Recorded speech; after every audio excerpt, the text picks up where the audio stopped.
there a problem, officer? Is there a problem with my car?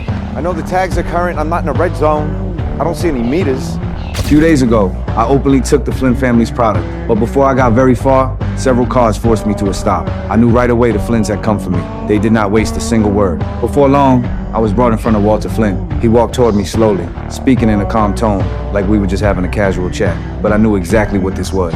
He was not there to reason with me. He just wanted me to understand who really ran this city. He wanted me to return what I had no business touching and get out of Chicago immediately. Since I had just arrived in Chicago and had no power behind me, I had no choice but to give the product back exactly as it was. But on the way out, I thought about it for a long time. I had only passed through Chicago to see my grandmother. Now I was not leaving. I was gonna stay here and build something of my own. Still, I knew I could not make this business stable by working alone. So I took a bag of product to meet Diamond, the head of CBI. I wanted to show some good faith first and see if I could make a connection with him. But while Diamond and I were walking and talking business, a group of people in black hoods suddenly jumped out of a car. They threw black bags over our heads and took us to an abandoned loft. You thought you was gonna put our Hefe in a wheelchair and life was just gonna go on like that shit didn't happen, huh? It did not take long for me to figure it out. This had nothing to do with me. Their real target was Diamond. Back in prison, Diamond had badly injured their boss, Rojas. He had even left him in a wheelchair for years.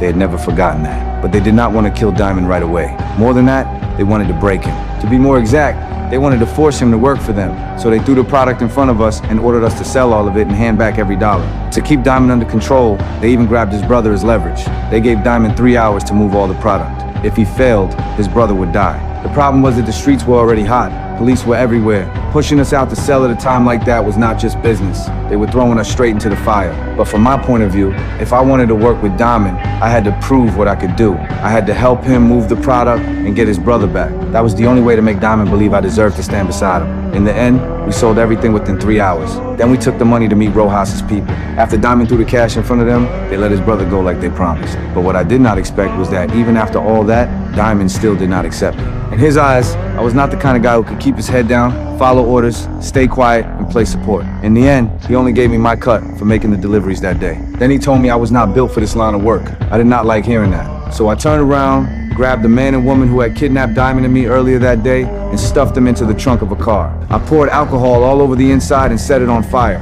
After I dealt with them, I took the trophies I had, pulled off their bodies, and went back to Diamond's barbershop. I laid them out right in front of him. I wanted Diamond to understand that I had settled that score with my own hands.